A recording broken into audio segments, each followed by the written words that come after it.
अस्सलाम वालेकुम जी, साराना का सलाम कबूल कीजिएगा। और ईद का दूसरा रोज़ है, टरू है। उम्मीद है आप इसे भरपूर अंदाज में गुजार रहे होंगे, खुशियों को बांट रहे होंगे, खुशियों को तकसीम कर रहे होंगे। और मेरे साथ हस्ब मामूला ये 2 दिन मैंने समझ लें कि हाईजैक किए हैं सना से, कह के छीने 2 दिन कि भाई मैं ईद के दोनों शो मैं करूँगा और सना मेरी मेहमान होगी, ताकि इसे भी पता चले ना कि सवाल करना और जवाब देने में क्या फ़र्क होता है। और मेरे साथ हरदिल अजीज़ आपके मेरे मलिक ताहिर साहब भी मौजूद हैं। अब मलिक साहब क्या किया आज टरू के दिन के, सारा दिन कैसा गुजरा? कल तो ईद थी, ज़ाहिर थकन हो गई होगी कुछ, अब क्या किया? वो तो आप कल ही हमने सब ने बड़ा अच्छा बात की। मेरा ख्याल वो मुझे आज समझ आई कि ये भी ट्रेडिशन है। मैं समझता कि ये मैं ही करता हूँ, वो रवायती है। मतलब वालिदैन तो चले गए हैं दुनिया से, तो बहन भाई हैं सारे इसी शहर में। तो पहला दिन तो हमने रखा अपने बहन भाई और कब्रिस्तान जाना, नमाज़ पढ़ना। दूसरा दिन हमने वो कहते हैं जी वो अपनी बेगम के नाम। तो माशाल्लाह मेरी जो मिसेज है उनके वो 9 बहन भाई हैं, तो आप समझ सकते हैं अगर आधा आधा घंटा भी निकाले तो पूरा दिन निकल जाता है। तो ये सेकंड डे है ना, इन लॉज का दिन है, तो वो दुनिया का हर समझदार आदमी अंदर जो मर्जी समझे फिर वो एक्टिंग तो पूरी करता है। ऐसा ना क्या आपने क्या किया है सारा दिन? मेहमान आते रहे या आप गई कहीं? हाँ, फूफो सास के घर हम गए, वहाँ पर और खाना खाया। ईद का दूसरा दिन हम वहीं पे ही करते हैं और ये कई सालों से यही ट्रेडिशन चलता आ रहा है। हाँ, और विच इज़ वेरी गुड। क्या बनाया हुआ था उन्होंने? क्या उन्होंने वो बेसिकली बनाती हैं पाए। अच्छा हाँ, अच्छा, मैं एक मिनट सॉरी, यही मैं बात ये एक कल्चर है भी कैसी लाहौर का, पाए जो है पाए बन रहे हैं बड़ी तादाद में, और फिर जो आ रहा है वो नान आ रहे हैं, तिल वाले कुलचे आ रहे हैं। इसमें थोड़ी सी मैं बात कर दूंगा। मैं आ रहा हूँ सना, उस जमाने में जब सोशल मीडिया नहीं था, इंसान से मिलते थे, तो पाए बनाना ना पूरी रात का, वो पंजाबी में फिक्रा भी ना किसी को यार चाय पिला दो तो थोड़ी सी देर तो हम कहते हैं कि पावे रखे ने। तो मकसद ये होता था, माएँ जो पुरानी नानियाँ दादी थी ना, तो वो पाए इसलिए पकाती थी कि एक मीटिंग भी बन जाए, 5-6 घंटे की कुकिंग हो रही है, सारा अमल तो, और सुबह मर्द जो लोग हैं वो नान लाना और खाना, वो पूरी एक नाइट सेलिब्रेशन। अच्छा ना, और दिलचस्प बात पता क्या थी? पाए की एक और भी खूबी है, जब आप पाए टिका के खा लेते ना, उसके बाद आप हो जाते टोन, ठीक है ना, फिर नींद आती है, फिर आप आराम से जाके सो जाते हैं। अच्छा, पाए पके हुए थे और वो बड़ा मतलब मेरी तो शादी हुए कुछ अरसा हुआ है, तो वो हमेशा ये कहती हैं कि आपकी शादी से पहले मतलब कुछ अरसे तक मैं सिर्फ पाए पकाती थी और कुछ और नौबत नहीं पड़ती थी पकाने की, बड़े मज़े से सब खाते थे। अब नई जनरेशन है, नए लोग, हम नहीं खाते जी, साथ थोड़ा सा चिकन भी बना लो, कबाब भी बनाने पड़ते हैं, साथ थोड़ी सी और भी चीज़ें ऐड करनी पड़ती हैं। ये नई नस्ल पाए हुआ है, इससे जरा इतने वो खाते नहीं, तो वो कहती हैं कि अब जो है ना, मुझे बड़ा गुस्सा आता है कि भाई अब साथ 2-2 3-3 चीज़ें भी पकानी पड़ती हैं, तो ये चीज़ अच्छी नहीं है। फिर मेरे मामू के घर भी जाते हैं हम लोग, मेरा ससुराल, मामू, ननिहाल वगैरह, फिर उधर जाना होता है, फिर छोटे छोटे बच्चे ज़ाहिर है वेट कर रहे होते हैं ईद का। और वही बात है, मर्द हजरात के थोड़ा सा जख्मों पे मैं नमक छिड़कूंगी ये कह के, उनकी जेब खाली ही होती है और उनको ईदी कहीं से नहीं आती। उनको बहुत गुस्सा आता है यार कि क्या हर वक्त ईदियाँ दिए चले जाओ। और ये है कि ख़वातीन बड़े मज़े में रहती हैं क्योंकि बच्चों की ईदियाँ भी वही खाती हैं। अच्छा नहीं, इसमें भी एक और बारीक की बात है। ईदी देनी मर्द ने है, और जो ईदी वैसे आ जानी है ना, वो बेगम साहबा ने रख लेनी है। वो उन्होंने इसाक डार की तरह कब्जा जमा लेना है कि मालियात के ऊपर मेरा कब्जा, इसके अलावा कोई नहीं बीच में बोल सकता। हम बन जाते हैं वो मुफ्ता इस्माइल बेचारे, ठीक है ना, और वो बन जाती है इसाक डार। बल्कि अच्छा खासा जो बड़ा वो राजपूत टाइप मर्द होते हैं, हम भी तो मलिक हैं भाई, हम भी मलिक भी, तुम्हें पता थोड़ा दिमाग खराब हो तो बाद में हालत ये होती है कि बेगम से उधार लेना पड़ता है कि यार वो जो तुम्हारी बहन ने जो ईदी दी है ना, वो प्लीज इस तरह करो, मुझे दे दो, मैंने उसको दे दी। नहीं, तो फिर अक्सर ईद हो जाते हैं, अक्सर ईद पे आप अपनी बीवियों के उधार पे प्रेशर में आ जाते हैं, इतने पैसे नहीं, फिर बीवियां छुपा देती है ना, वो कितनी तुम्हें ईदी आई है पता नहीं, अभी मैंने काउंट नहीं की। वो काउंट करने से पहले जब दिन खत्म होता है तो फिर चुप कर थोड़ा सा हम छुपा देते हैं, फिर उसके बाद कहते हैं हाँ बस इतनी फिलहाल ये थी। अच्छा हमारे साहब, मेरे ईद के तीसरे रोज ना, मेरे बड़े भाई हैं, उनके माशाल्लाह 8 बेटियां हैं, एक बेटा है, सब शादीशुदा है, बाल बच्चेदार माशाल्लाह। बड़ी बहन उसकी माशाल्लाह 5 बेटियां हैं, 2 बेटे, सारे शादीशुदा।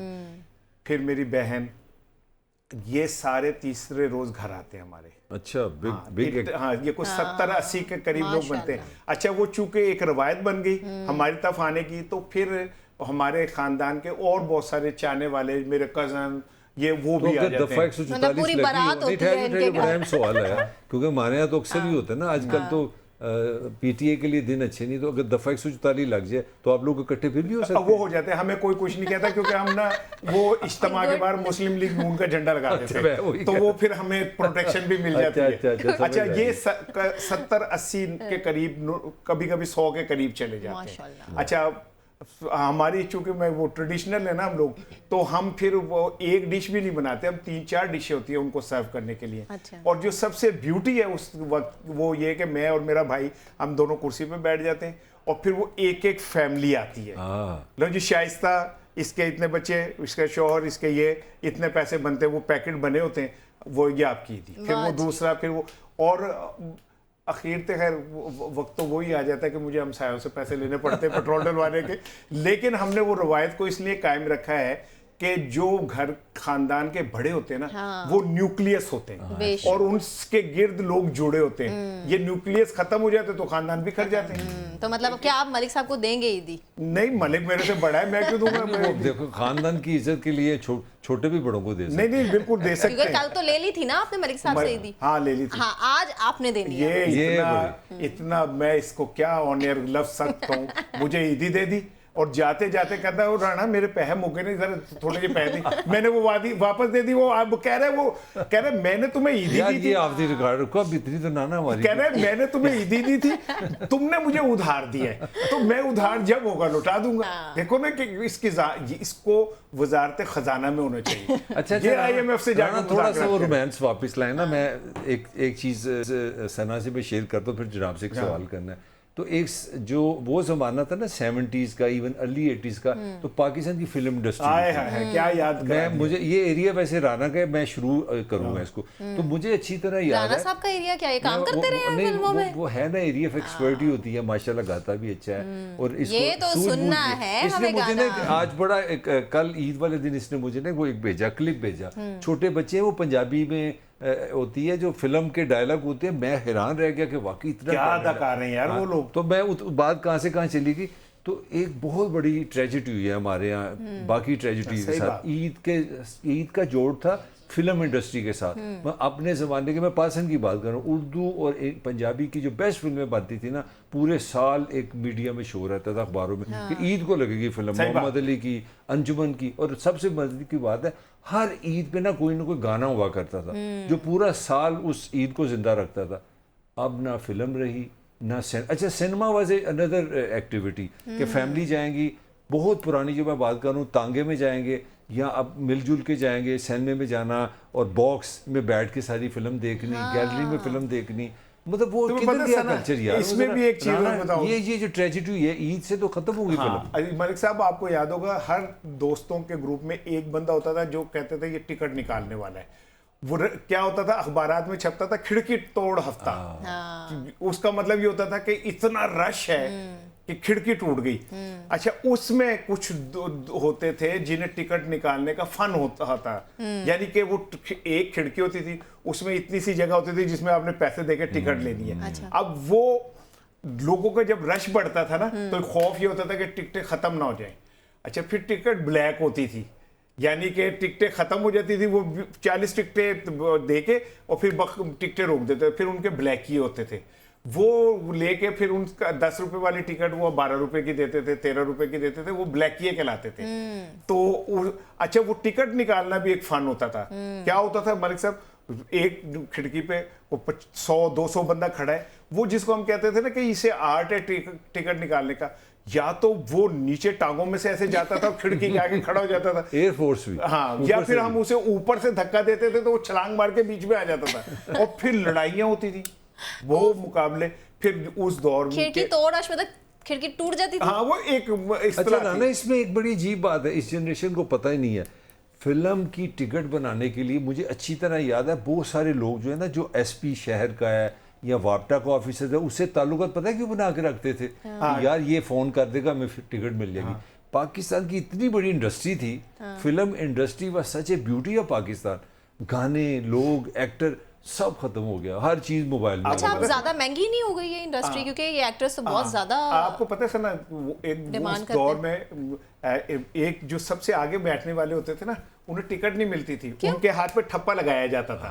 वो क्या सबसे कहते हैं? कम टिकट, यानी उनको टिकट देने की भी जहमत नहीं भाई, उनको ना उनसे पैसे लेके 1/8 कहलाता था वो। वजह क्यों? वो नहीं देते थे, वो तबका होता था जो बेचारे बहुत सस्ते, 1 रुपया 8 आने की, यानी कि ऐसे कि कि मतलब जिन्हें नजर नहीं आता था। नहीं स्क्रीन के सामने बैठे। फिल्म का जो असल मजा है, जितना पीछे बैठेंगे ना हाँ, उतना अच्छा व्यू आपका बनेगा। अच्छा आएगा, तो हाँ। जो सबसे आगे बैठते थे उसे 1/8 कहते थे, तो उनके हाथ पे ठप्पा लगा के कहते थे चलो जी तुसी अंदर चले जाओ। अच्छा, तो वो होता अब था। मैं भी अपना एक्सपीरियंस शेयर करती हूँ, क्योंकि आप लोगों ने भी मुझे थोड़ा सा फ्लैशबैक में मैं गई हूँ, तो मुझे याद आ गया अपना एक थोड़ा सा ज़माना। हम लोग कृष्ण नगर में रहते थे, वो छोटे छोटे से थे हम लोग, तो हमारे कुछ रिलेटिव्स थे, हमारे रिश्तेदार आए थे हवेली लखा से। मेरे ख्याल से ईद के दिन थे या कुछ कौन से दिन थे मुझे नहीं पता। एक मूवी उस वक्त थी चूड़ियाँ। अच्छा, अब वो मूवी देखने के लिए वो लोग, हमारे सारे जो रिश्तेदार थे, वो बड़ा एक्साइटेड थे कि हमने एक मूवी देखने जानी है। और हमने जिंदगी में शायद पहली दफ़ा वही सिनेमा देखा राना की चूड़ियां। हाँ एग्जैक्टली। अब वो मूवी देखने के लिए, अब सब जी क्या है जी, सारे अब जा, और रात 12 बजे का शो था। अब आपको पता है हम बच्चे थे वैसे ही, या थोड़ा आधा नींद में और ये, लेकिन मेमोरी हमारी बड़ी थी कि भाई हम जा रहे, कोई पता नहीं एडवेंचर था क्या था, इतने लोगों के साथ जा रहे हैं हम लोग। और वही कि हम लोगों ने इसी तरह से बॉक्स जो है वो बुक कराया, बहुत सारे लोग थे, और वहाँ बैठ के हमें तो कुछ नहीं नजर आया बॉक्स में, तो इतनी लंबा तो वो उसके ऊपर हमें क्या पता चले कि क्या है उसमें क्या नहीं। हम अच्छा, अब हम उनके साथ गए जरूर है, खा पी के अपना एंजॉय करके तो हम घर आ गए। अब हमें नहीं पता मूवी में क्या था क्या नहीं था। 3 शो होते थे, पहला शो होता था, फिर दूसरा, फिर आखिरी वाला जो था ना मैटनी शो, वो रात को होता था। अच्छा मैं साहब उस दौर के गाने, चंद चंदे सामने आ गया, ईद में पूरे गाना याद करता गाना था। सुनो ना, चांद रात के ऊपर कहती है चंद चंदे सामने आ गया, मैं दोवां तो सदके जावा, सोनिए ही ईद मुबारक, वो कहती है सहेलिए ईद मुबारक। अब देखिए कितना सॉफ्ट सा था। फिर ईद का दिन है, गले हमको लगाकर मिली है, रस्म दुनिया भी है, मौका भी है, दस्तूर भी है। अच्छा, आज की नौजवान नस्ल को आप थोड़ा सा ज़्यादा अब ना करें, मतलब वो थोड़े से एक्साइटेड हैं अपनी ईद को भी लेके, अपनी ट्रेडिशंस को भी लेके, वो भी सुन रहे होंगे तो कह रहे होंगे कि जी आप लोगों की यादें थी, ठीक है, उससे हमारी भी तो कुछ यादें हैं ना, कि हमने भी अपने गर्लफ्रेंड्स को, बॉयफ्रेंड्स को मैसेजेस करने होते हैं, ये ईद का सही वेट करना होता है, तो थोड़ा उन्हें भी तो डिस्कस नहीं करना। मैं क्यों कह रहा हूँ, देखें क्या फर्क था।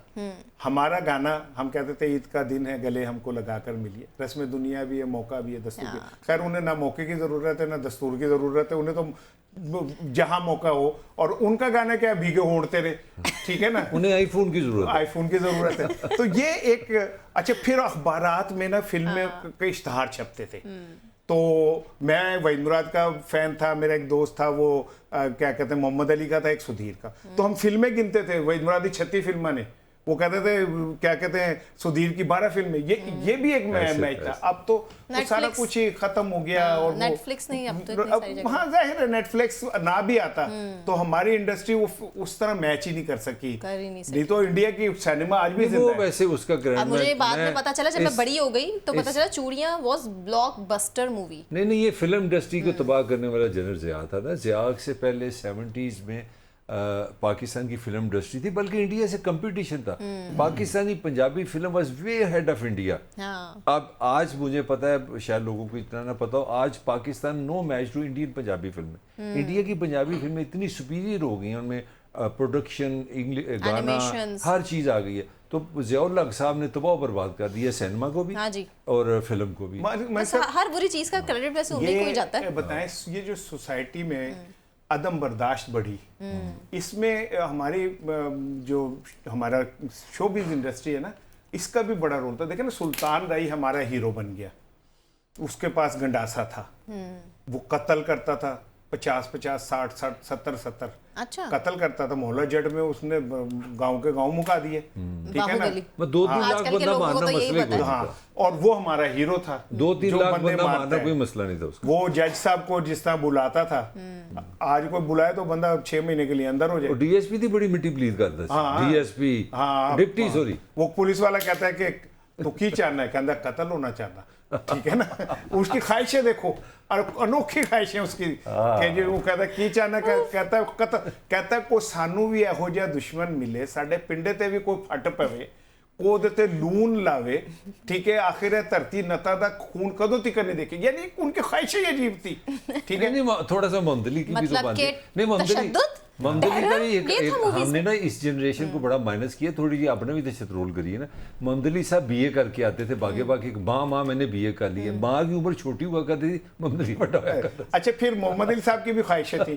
मोहम्मद अली साहब कहते थे जज साहब मेरी जवानी लुटा दो, उन भाई को वो जज साहब है कि हकीम है कि वो जवानी लुटा दे, ठीक है ना। तो इस तरह का, तो लेकिन देखिए ना, फिर आजकल के तो डायलॉग्स बड़े अच्छे, बहुत सोफिस्टिकेटेड वे में जब आपकी होती है डायरेक्शन। अच्छा वो क्या था राना, तो फिर तो इसका मतलब मैं कंपैरिजन कर सकती हूँ कि हमारा एरा ज्यादा अच्छा है। वो नहीं, एक वो क्या होता था कि मोहम्मद अली जब भी मरी गया तो रास्ते में बकरी वाली लड़की से उसको मोहब्बत हो गई है, और फिर वो कहते थे परदेसी बाबू मुझे भूलना भूलना जाना, जाना। तो फिर भूल भी मोहम्मद जाता अली था साहब वैसे। उसे इंतहाई ममता भरे लेजे में पिदराना अंदाज में भूल कहते भी जाता थे जी। कि शब्बों में तुम्हें कभी नहीं कभी नहीं भूलूंगा। भूलूंगा। लेकिन अच्छा, वो एक क्लिप आपने सुनिए, सोशल मीडिया पे बाबू देखा होगा। बाबू तुम वापस आओ। ये जो आप डायलॉग की बात कर रहे हो ना, उस दौर के डायलॉग्स आप अगर पढ़ें देखें आप हैरान हो जाएंगे, इतने जबर खूबसूरत होते थे एक्सप्रेशन के। कहाँ से आए हैं ये झुमके, किसने दिए हैं झुमके, ये क्या कहते हैं ये झुमके, ठीक है ना।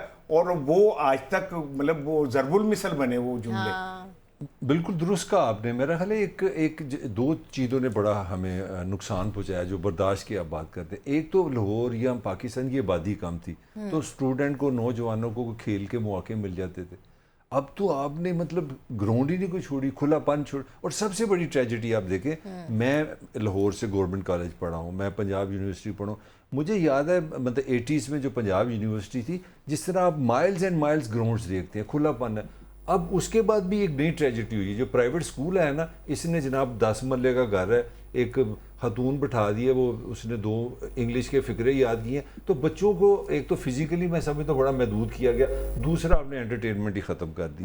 हंसना मना हो गया, मुस्कुराना मना हो गया, बात करना मसला हो गया, एंटरटेनमेंट गुनाह बन गई सोसाइटी में, म्यूजिक खत्म हो अच्छा, गया, मैं फिल्में इसमें खत्म ये हो ऐड गई। करूंगी तो ये कि मैं हमारी- कंक्लूड जी, करना चाह रहा हूँ, मैं समझता हूँ कि ये बड़ी अच्छी चीज़ की निशानदेही की है। देखिए म्यूज़िक जो आर्ट है ना, आर्ट एक कैथारसिस है, आपके अंदर बहुत सारी ऐसी चीज़ें हैं जो हम एक्सप्लेन नहीं कर सकते ज़ुबान में, उसके लिए हमें डांस चाहिए, हमें म्यूज़िक चाहिए, हमें शायरी चाहिए। और मैं समझता हूँ कि इंसान का एक बहुत खूबसूरत जो हिस्सा है ना, जब आप आर्ट को ख़त्म करेंगे वो ख़त्म अच्छा होगा। जी, एक मिनट, मैंने जी, आपसे चारों के छोटे छोटे 2-3 तो आपने जवाब देने और छोटे जवाब चाहे। ठीक है। अच्छा ये बताएं कि अगर वजीर आला मरियम नवाज साहिबा मिठाई लेके और केपीके के वजीर आला को देने जाएं, तो क्या वो एक्सेप्ट कर लेंगे? और क्या क्या सीन होगा अगर आप ये देखें कि वो बीइंग वजीर आला जाती हैं और केपीके के वजीर आला दोनों मिलते हैं, बहन भाइयों की तरह मिल लेंगे? ये तो बड़े ज़र्फ़ की बात है, और कि इस तरह आप मिठाई लें और जाएं, क्योंकि बड़ा सूबा आपका है। लेकिन मुझे नहीं लगता कि इस ज़र्फ़ का मुज़ाहरा मरीम नवाज साहिबा कर सकती हैं। नहीं करेंगे। हाँ, she has no capacity. Mike साहब, अगर शहबाज शरीफ साहब ये ख्वाहिश का इजहार करें कि मैंने इमरान खान से ईद मिलनी है, फिर नहीं खान नहीं मिलेगा, नोएंगे खान नहीं मिलेगा, खान नहीं मिलेगा? नहीं मिलेगा। अच्छा चले, फजलुर रहमान साहब कहें कि भाई मैंने अब जाके अडियाला में ईद की नमाज अदा करनी है, और क्या इमरान खान साहब पीछे खड़े हो जाएंगे? 100%, 200%, 300%। क्या मतलब? क्योंकि इस वक्त ज़रूरत है आपको, सीधी बात। अच्छा, हाँ, क्योंकि दोनों देखो बात सीधी होती है, दोस्ती में ये ख्यालात इकट्ठे होने चाहिए या दुश्मन इकट्ठे होने चाहिए। मौलाना और इमरान का दोनों का एक दुश्मन इकट्ठा हो गया, उसका नाम है धांधली। दोनों कन्विंस हैं कि हमें हमारे साथ हाथ हुआ है, तो वो मोहब्बत में नहीं इकट्ठे होंगे, वो इस पॉइंट पर इकट्ठे हो जाएंगे। अच्छा सना, अगर फ़र्ज करें, मैं ये समझ लें रैपिड फायर टाइप आपसे सवाल कर रहा हूँ कि नवाज शरीफ साहब को ये मौका दिया जाए कि आप एक दफ़ा फिर इलेक्शन लड़ें और अगर आप जीत गए तो वजीर आज़म बन जाएंगे, तो क्या वो ये रिस्क लेंगे? यस, ले लेंगे रिस्क? आदत है ना। नहीं क्यों नहीं लेंगे, हैं? नहीं लेंगे, नहीं लेंगे? नहीं ऑलरेडी ऊपर से श्योरिटी हो अगर मलिक साहब। नहीं, ये भी श्योरिटी नहीं कह रहा। वो अच्छा, कह ठीक उन्होंने है। जी अगर आप इलेक्शन अगर जीत जाते हैं तो हम आपको फिर तो दूर दूर तक कोई चांसेस नहीं, नहीं कोई है। फिर तो मैं चांस- मलिक साहब के साथ हूँ। कोई चांस नहीं। हाँ, कोई चांस नहीं है। नहीं। अच्छा मलिक साहब, फिर एक और मैं आपसे पॉलिटिकल सवाल ही करना चाह रहा हूँ। प्लीज। वो ये है कि क्या इमरान खान को अगर ये ऑफ़र हो कि जी आप 9 मई के वाक़े की मजम्मत कर लें तो हम आपको ईद की नमाज बादशाही मस्जिद में पढ़वा देंगे, फिर मैंने कर देनी चाहिए। यहाँ पे क्या है, यहाँ पे सब लोगों ने इस तरह किया, तो अब आपको कोई रास्ता तो ढूंढना चाहिए, मेरे ख्याल में आ जाना चाहिए वापस उसको। तो मेरा आ जवाब जाना ये है कि चाहिए। वो हमेशा इन बिटवीन रहे हैं इस मामले में। वो हमेशा ये कहते हैं फौज हमारा इदारा है, हम बड़ी रिस्पेक्ट करते हैं, इनके साथ हैं, लेकिन हाँ कुछ वैसे जनरल्स के हवाले से उनके एक इख्तलाफात हैं। बहुत बड़ी जो कि ठीक चेंज जो आई है, मैं पिछले इस हफ्ते की सबसे बड़ी खबर मैं ये समझता हूँ कि केपी के वजीर आला अपने वुज़रा के साथ कोर गए, वहाँ इफ्तार किया आर्मी ऑफिसर्स के साथ और उनके साथ गपशप की। It's a wonderful sign. Film के आखिर में बहुत आगे अच्छी मुसलमान बात हो गए है। हैं, हाँ, समझ मुहसिन आ नकवी साहब से समझ गले आ लगाकर गई है। मिलना भी नहीं, मेरे उनको ख्याल से बड़ा वही criticize वही किया बात गया, but समझ it's आई है। ये भी फोटो कॉपी किया उन्होंने, मैं थोड़ा सा पॉलिटिकली ये जिक्र, जो शहबाज को समझ आ गई थी नवाज के बाद कि नहीं ताकत का सर चश्मा कहाँ है। अच्छा, मेरा आप दोनों से एक सवाल है, नहीं वो फिल्मों में ही होता है, असल में नहीं है। आपसे जितनी भी आपकी एज है, आप पाकिस्तान की किस पर्सनैलिटी से पॉलिटिकली किससे इम्प्रेस हुई है? मैं राना से भी ये सवाल करना है। If it's just about inspiration, तो इंस्पायर्ड मैं आप कह सकते हैं कि मैं इमरान खान साहब से, जुल्फ़िकार अली भुट्टो, तो ज़ाहिर अब नहीं है, रीजन भी बताएं ना why? लेकिन मुझे भी कुछ इख्तलाफ है उनकी मतलब पॉलिसीज से। एक प्लस बता दें मुझे इमरान खान का और एक नेगेटिव बता दें। He speaks truth. और नेगेटिव उनका ये है कि वो कुछ बहुत ज़्यादा एक्सप्लेन कर जाते हैं बहुत सारी चीज़ों को, कि जो कि मौका मुनासबत से नहीं होना चाहिए। राना साहब, सेम सवाल जनाब की वो पर्सनैलिटी कह लें, पसंद कह लें, या यू आर बीइंग अट्रैक्टेड किसी एक अपना पॉलिटिकल कौन है? देखो, मैंने अभी 2-3 दिन पहले भी मैंने कहा था कि मेरा पहला सियासी इश्क जुल्फ़िकार अली भुट्टो था, और बंदा पहला इश्क कभी नहीं भूलता। ऐसे ही है, ठीक है। और अगर वो इश्क मुकम्मल ना हो तो फिर बंदा उस इश्क को मुख्तलिफ चेहरों में तलाश करता है। वाह। जुल्फ़िकार अली भुट्टो को चेहरा मुझे इमरान खान में नज़र आता है, क्योंकि वो भी एक स्टैंड लेता है, आवाम के साथ खड़ा हुआ है, उसने ताकतवर क्वार्टर्स को चैलेंज किया है। ठीक है। भुट्टो ने भी अमेरिका को चैलेंज किया, इमरान ने भी अमेरिका को चैलेंज किया। भुट्टो भी अब सियासत को आम आदमी में लेके गया, इमरान भी आम आदमी के अंदर लेके गया। भुट्टो के खिलाफ भी तमाम स्टेक होल्डर्स इकट्ठे हुए, इमरान खान के खिलाफ भी तमाम स्टेक होल्डर्स इकट्ठे हुए। मेरी लेकिन दुआ है कि इमरान खान का अंजाम भुट्टो वाला ना हो, मेरी दुआ है। एक खूबी इमरान की, एक खामी। खूबी तो ये है कि वो गरीब आदमी की बात कर रहे हैं, जो मेरा सब्जेक्ट है, और खामी ये है कि वो गरीब आदमी की बात कर रहे हैं जो ताकतवरों का सब्जेक्ट नहीं है। अच्छा, अब मैं तुमसे पूछता हूँ ना, अब तुम्हारी बारी है, तुम बताओ कि तुम्हारे हु इज योर आइडियल?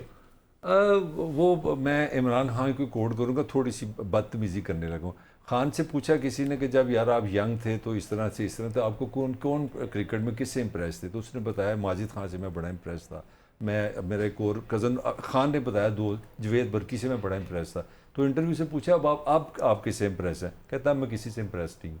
तो मेरा ख्याल है मैं जिस बीमारी का शिकार हो गया एज ए जर्नलिस्ट, मैं ये कह सकता हूँ कि जिनकी खूबियाँ क्या है। मतलब इमरान की सबसे बड़ी खूबी ये है मुस्तकिल मिजाजी। अगर उसने स्टैंड लिया ना तो पाकिस्तानी, मैं समझता हूँ सियासत में उसने बहुत बड़ा करैक्टर दिखाया। वो अकड़ जो है, जो भी कह लें, वो उस पर स्टैंड किया।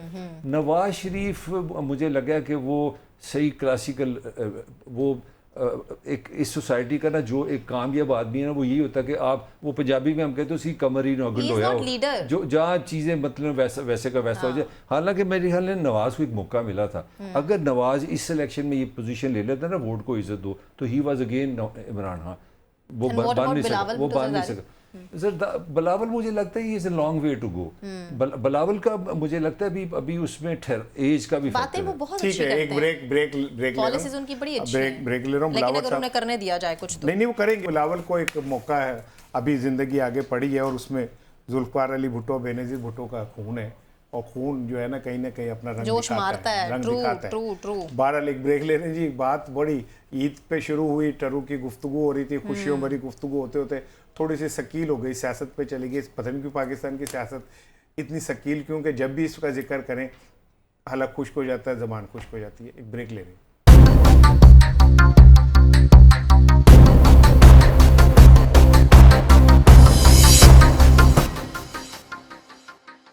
वेलकम टू नया दौर जी। और ईद का दूसरा दिन है, गुफ्तगू हो रही है ईद और ईद से जुड़ी हुई खुशियों के वाले से।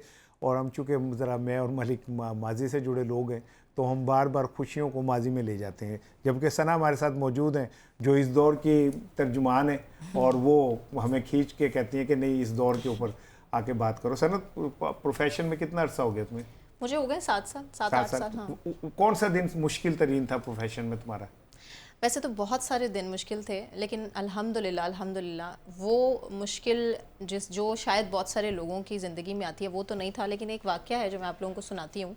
ज़ाहिर है कुछ टाइम आवर्स होते हैं आपके, कुछ आपकी फैमिली की कुछ रिस्ट्रिक्शंस होती हैं, उन सब से निकल के आगे बढ़ के काम करना बड़ा मुश्किल है, क्योंकि एक टैबू है, हम लोगों की सोच को नहीं बदल सकते। मेरे घर में बहुत अगेंस्ट थे सब लोग कि मुझे एंकरिंग नहीं करनी, स्क्रीन पे नहीं आना। पता नहीं क्या हो जाता है, एलियंस होते हैं शायद आप लोग जो स्क्रीन पे बैठते हैं कि हम आ जाएंगे तो पता नहीं क्या हो जाएगा। पूरी फैमिली आपको ये थ्रेट करती है कि ख़बरदार अगर ऐसा है तो तुम लोग हम में से नहीं रहोगे। पता नहीं ऐसा क्या होता है। और मैं यकीन करें, मैं आई हूँ जब इस फील्ड में, मैं काम कर रही हूँ अल्हम्दुलिल्लाह। रिपोर्टिंग से मैंने स्टार्ट किया था अपना करियर, और मैं आप लोगों को सबको ये, पूरे पाकिस्तान को ये कहना चाहती हूँ कि अपनी ख़वातीन के लिए, अपनी फ़ीमेल्स के लिए थोड़ी फ्लैक्सिबिलिटी रखें। वो तो एक डॉक्टर भी बन जाती है ना, उसको भी बड़ा क्रिटिसाइज किया जाता है कि जी ये तो पता नहीं क्या। ठीक है, हाँ, जाहिर तो ये मुश्किल टाइम था जो कि मैंने बड़ी मुश्किल से स्टैंड लिया, लेकिन मैंने स्टैंड लिया। अच्छा, नहीं, लेकिन मुझे एक तुम्हारा क्लिप याद है जिसमें जलजला आ गया था। हाँ। तो आप अपने स्टूडियो में अपनी सीट से नहीं हिली थी। हाँ। और आप नहीं थी, बड़ी बहादुरी वाली बात है। नियो टीवी में थी, दिलेरी की बात। नियो टीवी में थी, 3rd फ्लोर पे थी, वहाँ स्टूडियो था, और स्टूडियो में मैं न्यूज़ पढ़ रही थी, और इतना शदीद जलजला था कि मेरी चेयर सब ऐसे, मेरा कैमरामैन भी भाग गया। मैं तब भी नहीं ये समझ सकी कि मुझे भी भागना है। आई वाज लाइक ये मेरी ड्यूटी है, मैं बैठी रही। सर एक वादा करो, अब दोबारा खबरें ना पढ़ना प्लीज। नहीं, उससे जलजला है। और यकीन करें, मैं जब बाहर निकल के गई और मैंने देखा पूरी बिल्डिंग्स, 4 के 4 बिल्डिंग्स पे सब बाहर निकल के बैठे, मैं अकेली थी ऑफिस में। अच्छा, वो जलजले की खबर जो थी वो बड़ी हिट भी हुई थी, लेकिन अल्लाह ने सना को जिंदगी देनी थी, तो खबर वो मजीद बड़ी भी हो सकती थी। नहीं, वो तो खबर असल ये है कि सना अगर खबरें पड़ेगी तो जलजला आएगा। मैं ना, I am one of the, ये जो जियो लॉन्च हुआ ना उसकी टीम का था, एडिटर था अपना एक ज़माने में ना लाहौर में। तो ईद है, उसी वाले से मुझे क्या याद आ गया। तो अज़हर अब्बास बहुत बड़ा नाम है। मैं हम हमारी जनरेशन के सब लोगों का उस्ताद अज़हर अब्बास ही। तो मैं रात को बड़ी लेट आया अपना जियो से, तो थका हुआ सो रहा था। तो जो मेरा कमरा था ना बिल्कुल वो कटा हुआ था, बाहर से कोई फिजा नहीं आ रही। तो उसने फ़ौरन मुझे फ़ोन किया और बड़ी चढ़ाई कर दी कि ताहिर क्या हो रहा है यार, ये लाहौर से तो ईद की कोई खबर ही नहीं आई, ना कोई वहाँ पे नमाज़ पढ़ने गया, किसी तुमने ड्यूटी नहीं लगाई है वो। तो मैंने सोए उसको कहा, मैं कहा अज़हर आई मैनेज। अच्छा, अब अज़हर ने ना दुबई से, उस ज़माने में ना जियो चलता था, तो उसने दुबई फ़ोन किया कि ताहिर मलिक मैनेज करेगा।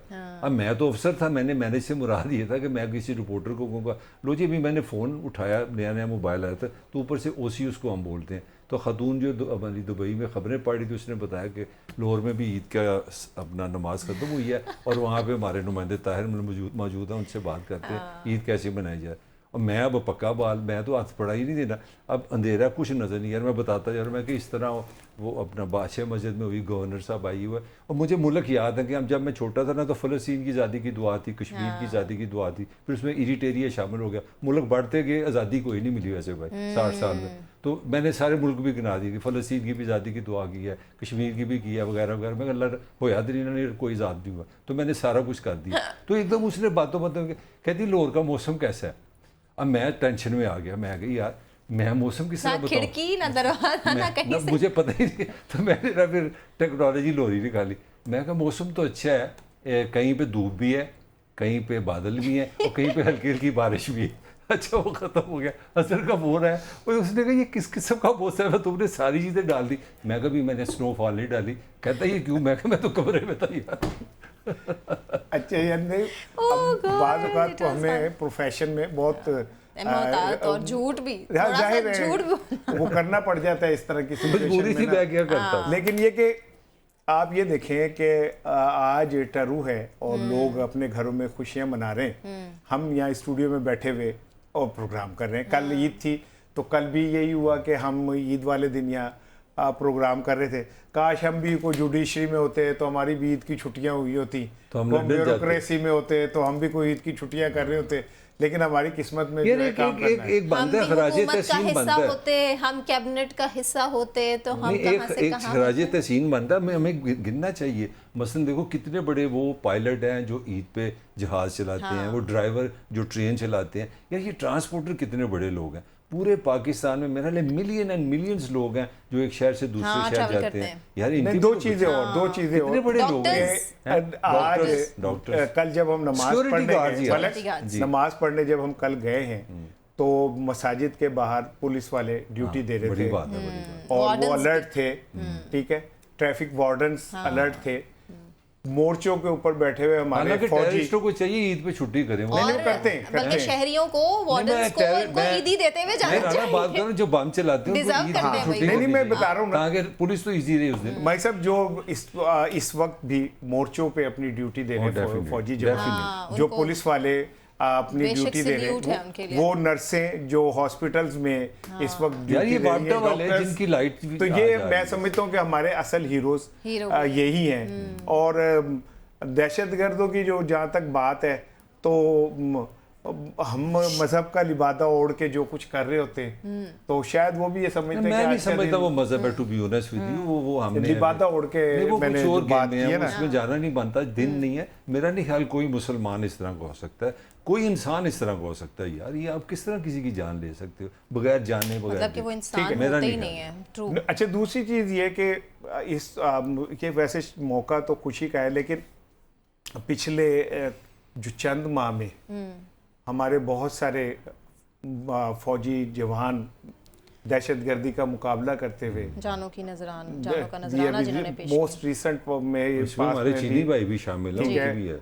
तो हम उन तमाम अहले खाना के साथ भी खड़े हैं और हम तो उन माओं को जिनके बेटे वतन की हिफाजत में जिन्होंने जान की कुर्बानी दी, बहनों सलाम है को, उनके। भाइयों को, उन्हें हम सलाम पेश करते हैं और उन फैमिलीज को हम ये कहते हैं कि उनका नरेमुल बदल तो कभी भी नहीं नहीं हो मिल सकता, सकता। लेकिन ये कि जो एहसान उन्होंने हम पे किया है हम उस एहसान को भी नहीं राना इसमें मैं भूलेंगे। एक चीज़ ऐड करूंगा, वो मेरा हाल बहुत गैर इंसानी बात होगी अगर मैं उसको ऐड ना करूं। मैं यार उन लोगों को बहुत बड़ा बंदा समझता हूँ जिन्होंने कई अपनी ईदें मिडल ईस्ट में, अमेरिका में, यूरोप में अपनी फैमिली के लिए गुजारी हैं। और यकीन करें पाकिस्तान के बड़े शहरों में, मैं क्योंकि काफ़ी ट्रैवल करता हूँ, मुझे कोई मिडिल क्लास का बंदा नज़र नहीं आता जिस घर में एक बंदा बाहर से पैसे ना भेज रहा हो। Yes। तो यार वो लोग कितने बड़े हैं जो मतलब कई खुशियां साल कुर्बान दूर करते रहते हैं, हैं। कोई टैक्सी चला रहा है, कोई वहाँ पे मुश्किल में और काम कर illegal रहा रह रहे हैं है, बेचारे। और उन्हीं से 30-32 बिलियन डॉलर हमें आता है। हम रीढ़ की जानते हैं। हड्डी है हमारे। उनको भी सलाम है। उन्हीं के लिए ख्वाजा आसिफ ने कहा था ना कि ये पाकिस्तान के मामे लगते हैं जो हाँ जी। पाकिस्तान वो के मामी ऊपर है, थे। मेरे हिसाब से मामी है वो अच्छा, मामी। एक ट्रिब्यूट हमने और भी देना है, मैं आप मुझे उम्मीद है आप भी देंगे। अब मैं वो ट्रिब्यूट उन छोटों को देना चाहता हूँ जो अपने घरों के अंदर बाहर छोटे हैं और घरों के बड़े हैं, जो 10-10 साल 11-11 साल के हैं और आज के दिन भी मुख्तलिफ होटलों के ऊपर, मुख्तलिफ मुकामात के ऊपर वो काम कर रहे हैं, ठीक है। और हम जब अपने बच्चों को कीमती लिबास पहना के उन्हें लेके जा रहे होते हैं तो वो बच्चे भी कितनी हसरत की निगाह से वो देखते हैं। बाजार से लौट आया जख्मी मेरा मासूम, शोकेस की गुड़िया को खबर तक नहीं पहुंची, तो उन बच्चों को भी हम ट्रिब्यूट देते हैं। जाहिर है हम एक लोअर मिडिल क्लास के लोग हैं, हम उनको वो कपड़े तो नहीं दे एक सकते। और भी मुझे ज़हन में आ गई, ये मैं समझता हूँ ये भी छोटापन है हम लोगों हम का। चीमा साहब को क्यों भूल गए कासमी आज? साहब, नहीं, वो तो आंसू के रोना आ अताउल्लाह जाएगा। कासमी साहब ने हमें ज्वाइन किया है, तो इस जिस पे बात कर रहे हैं उनसे बेहतर कोई इस पे बात नहीं करेगा। कासमी साहब अस्सलाम वालेकुम। वालेकुम सलाम सर आपको ईद मुबारक हो जनाब। जी, आपको भी ईद मुबारक। कासमी साहब, तो आप तो जो मट्टी से जुड़े हुए, आपके तो जुमलों में मट्टी की महक आती है। हम अभी माजी में चले गए थे, नॉस्टैल्जिया में वो चले गए थे, लाहौर की ईद, क्या माहौल होता था। सर थोड़ा सा बताइएगा, ये खुशियों के रंग बदलते जा रहे हैं, क्या वजह है सर? दुनिया बदलती जा रही है और उम्रें बदलती जा रही हैं, लिबास बदलते जा रहे हैं, कदरें बदलती जा रही हैं, तो हर चीज ने तो बदलना होता है ना। अब फिर खुशियों की भी मुख्तलिफ उम्रें होती है। बचपन की खुशियां कोई और होती हैं, फिर जवानी में और होती हैं, उधेड़ उम्री में और होती हैं, बुढ़ापे में और होती है। बाकी बात ये है असल में कि खुश रहना जो है वो भी इंसान के अपने बस में है जी। वो अगर चाहे तो बहुत सारे गमों में और दुखों में और बहुत सारे प्रॉब्लम में से भी थोड़ी बहुत खुशियां जो है वो चुन लेता है। बिल्कुल ठीक ये कह भी रहे हैं, इंसान के अपने पद में है। बिल्कुल ठीक कह रहे हैं। काजी साहब, आपको तो ईद वैसे भी अच्छी होगी। सुप्रीम कोर्ट ने आपको माजी में आप पे बहुत कुछ प्रेशर आया, बातें हुई, आपको सुप्रीम कोर्ट ने उन सारे उससे निकाल दिया है और आपका सच जो है वो साबित हो गया। तो सर को ईदी शीदी भी बांटी खुशी में कि को हाथ होले रखा आपने? मैं ईदी देना चाहता हूँ साकिब निसार को। वो अगर कहीं नजर आए अच्छा, तो मुझे बताइएगा, मैं ईदी देने जाऊंगा। नहीं, मैं आपको उनका इजी पैसे का मैं उनका फ़ोन नंबर आपको भेज दूंगा, आप उनको फिर भेज दीजिएगा। अब बस फिर पैसे भिजवाऊंगा एक ईदी। अच्छा वैसे काजी साहब, अगर आपने उनको भिजवानी है तो आप डैम फंड में जमा करवा दें, उनको चली जाएगी। डैम फंड की पहली रकम का तो पता चले वो कहाँ गई है, सही। और उस रकम के अलावा ये भी तो चले कि बाबा जी खुद हैं कहाँ। उन्होंने तो वहां झोंपड़ी में रहना था, वहां बना के झोंपड़ी में रहना। अच्छा काजी साहब, आपस आपस की बात है, यानी एक शायद मुमकिन है आपको ना पता हो, इन्होंने जो 19 करोड़ रुपए बनाए थे ना, जी वो ये थे कि उनके फार्मूले के रूह से आप ये जो प्रोग्राम कर रहे हैं ना इस वक्त, जी। ये अगर इसकी जगह इश्तिहार चलाए जाते तो इतने पैसे आते, और रोजाना अगर हफ्ते में 5 प्रोग्राम चलते तो 2-3 करोड़ का तो कहीं नहीं गया हुआ। और अगर आपने 2 साल में प्रोग्राम चलाया है तो 19 करोड़ तो बनते थे। तो वो कहते थे कि ये तो इस जगह पे इश्तिहार चलने चाहिए थे। मैंने वो कॉलम में एक दोस्त से मैंने कहा था, मैंने कहा जी ये बिल्कुल जायज बात है, और इस वक्त रोजाना ड्रामे भी चलते हैं और ये प्रोग्राम शो टॉक शोज भी चलते हैं, इन सब के एंकर से पैसे वसूल करने चाहिए, ये कौम का पैसा खा रहे हैं। बल्कि मैं तो ये भी कहता हूँ कि जब फल खरीदते हैं ना, मतलब खरबूजा खरीदते हैं, तो खरबूजे का छिलका तो उतार के हम फेंक देते हैं, आम खरीदते हैं उसका छिलका उतार के फेंक देते हैं, लेकिन हमसे दुकानदार ने उन छिलकों के पैसे भी वसूल किए होते हैं। ये सब कुछ उगराही होनी चाहिए, ये सब कुछ जो है ना माल, ये सबसे सही वापस लेना सही। चाहिए। अच्छा काजी साहब, मैं मुझे बताइए, ईद का से कोई जुड़ा हुआ हम चाह रहे थे आपको वो शेयर करें, बचपन की ईद आपकी कैसी थी और क्या माहौल होता था? असल में बात ये है जी कि बचपन जो मेरा गुजरा है ना, वो गुजरा है वजीराबाद में, और नया नया पाकिस्तान बना था।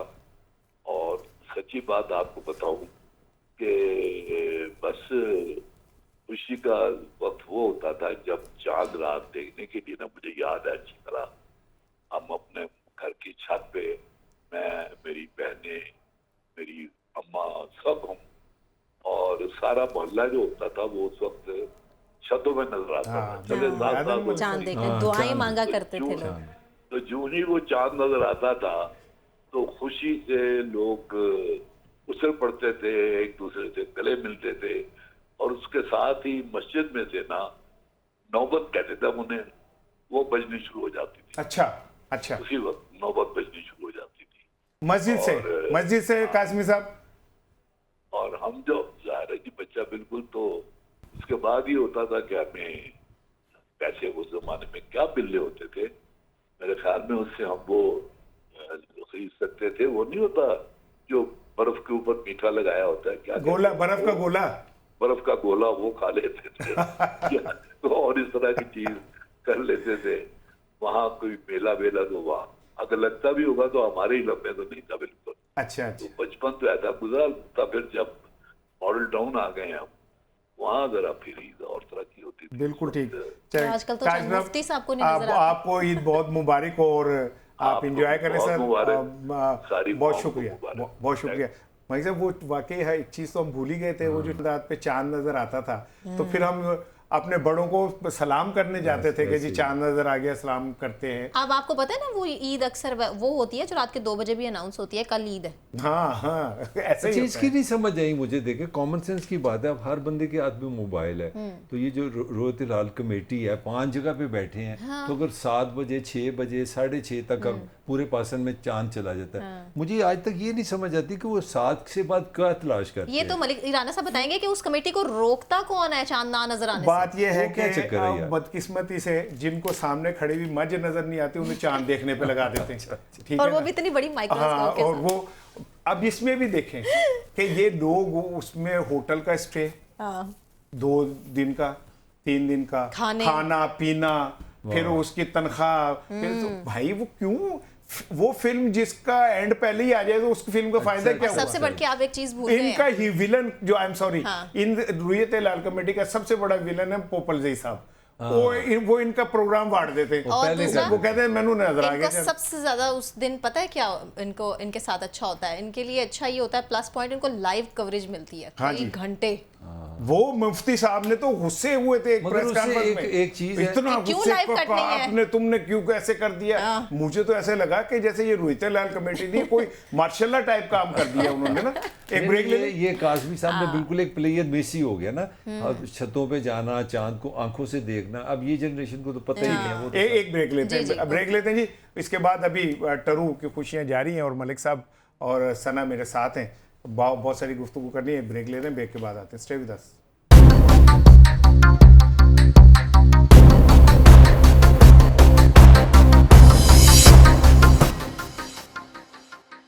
वेलकम बैक जी। और टरू का दिन है, ईद का सिलसिला जारी है, घरों में पकवान बन रहे हैं। वो ससुराल का आज दिन है। ससुराल के अंदर एक, जिसे कहते हैं, एक गर्म जोशी जो है वो देखने में आ रही है। मेरे साहब, मैं जब आ रहा था तो मैंने एक मोटरसाइकिल पे देखा कि एक साहब, वो बेगम बैठी है आगे, उन्होंने टैंकी पे एक बच्चा बिठाया, 2 बच्चे पीछे। तो मैंने ना ज़रा वो इशारा है वो रुक गए, तो मैंने हाथ से ऐसे किया, तो बंदे ने अपनी बेगम की तरफ देखा, बेगम का मुंह परली तरफ था, तो बड़ा सा बुरा सा मुंह मुझे बना के कहता ससुराल। तो अच्छा, मर्दों के लिए ये भी एक मसला है कि यार हम दिन ज़रा रेस्ट कर लें, चलो, लेकिन वो ड्यूटी देखिए, दे दी। मैं थोड़ा सा ना इसमें बड़ा इख्तलाफ करती हूँ कि भाई आप थोड़ा दिल बड़ा रखें। ये बेगमात साल के मतलब 24 घंटे, इतने दिन आपके घर में अपने ससुराल वालों के साथ ही गुजारती हैं ना, तो जब वो इतना बुरा सा चेहरा नहीं बनाती, तो फिर आप मर्द हजरात भी ना बुरा इस तरह चेहरा बनाया करें ना, दिल बड़ा रखें। वो एक बंता सिंह से ना उसकी बेगम ने कहा कि बंदे को जब धोखा हो ना, फिर दोबारा उस तरफ नहीं जाना चाहिए। कहता मैं ससुराल इसीलिए तो नहीं जाता। तो बात अच्छा, ये है कि एक और थोड़ा सा मौजू के साथ है, थोड़ा सा मर्द औरतों का जो डिस्कशन है। मर्द यूजुअली सादा होते हैं, मतलब एक शलवार कमीज ले ली या इतनी कोई लंबी चौड़ी तैयारी नहीं होती।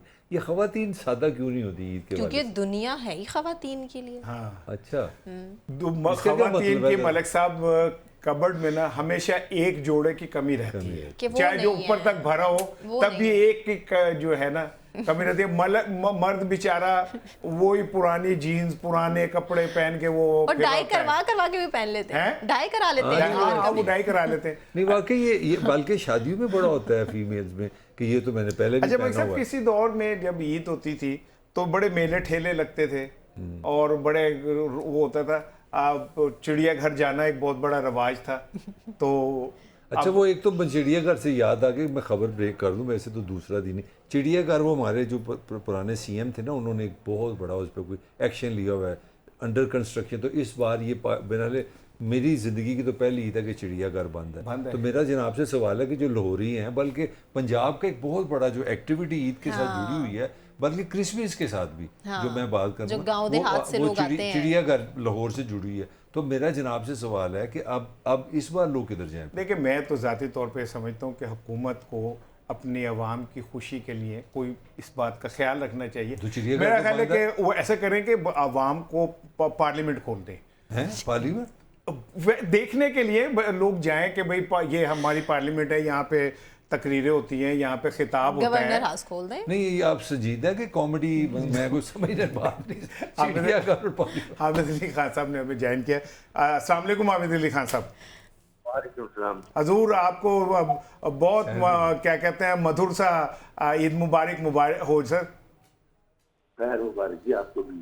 सर, आप तो मौसीकी पे भी हमें गुफ्तगू कर रहे थे, क्या दौर था, कभी गाने चलते थे, ईद का दिन है, गले हमको लगाकर मिलिए, चंद चांदे सामने आ गया। सर, ये क्या हुआ अचानक, ऐसी क्या करवट ली म्यूजिक ने कि वो सब चीजें गुम हो गई और वो माजी बन गया? वो ऐसा हुआ है कि कुछ हमारी हुकूमत के लोगों को, कुछ इदारों को, उनको ये बड़ा पड़ गया कि नए लोग आने चाहिए। वो भाई जो काम कर रहे हैं, जो वो अच्छे गुजार तजर्बा ले चुके हैं, उनको पीछे कर दें और जो अनट्रेन है उनको आगे ले आओ। क्या सोच है ये? बिल्कुल सही। अच्छा सर, ईद के हवाले से कुछ शेयर करें ना आप, कि बचपन में ईद का कोई खास वाकया, कोई आपके कोई बच्चे खुश होते हैं, दिल चढ़े रहते, अपने दोस्तों से, बालिदार के लोगों से मिलेगी, रिश्तेदारों से मिलेगी, कपड़े पहने की बच्चे जैसी खुशी होती है अंदर, वो हमारे भी जाहिर है। ठीक है, हम अपने फन भी हमसे ज्यादा हमारे माँ बाप ने रखा, जिन्हें भी किसी की त्योहारों को भी पता था ना कि ये कौन चीज क्या चीज है, तो बड़ा अच्छा लगता था कि लोग सुबाईदारी से उससे भी पकड़ियाँ और साथ शिकार आ रहे हैं और दूसरे। हाँ साहब, ईद का मौका है और हमारी जो होस्ट हैं प्रोग्राम की सना, वो कहती हैं कि खान साहब से कहें कोई हमें ईद का तोहफा दे दें, कोई कुछ गुनगुना दें। ये कह रही है इसके कान थक गए मेरी आवाज सुनते सुनते, तो ये कह रही है कि इस कानों को सुकून मिल जाएगा, थोड़ा सा आप गुनगुना देंगे तो। अच्छा जी, मैनू तेरे जे सोना होरी लगदा ना, वाह, मैनू तेरे जे सोना होरी लगदा ना, बैठी जावा तेरे कोल नूर चटाना, मैनू तेरे वाह वाह वाह होरी लगदा ना। वाह वाह, ब्यूटीफुल। हाँ साहब, बहुत शुक्रिया, आपको ईद मुबारक, और हमारी तरफ से आपके लिए ढेरों दुआएं। अल्लाह आपके फन को, आपकी आवाज़ को सलामत रखे, ये पाकिस्तान का एहसास है सर।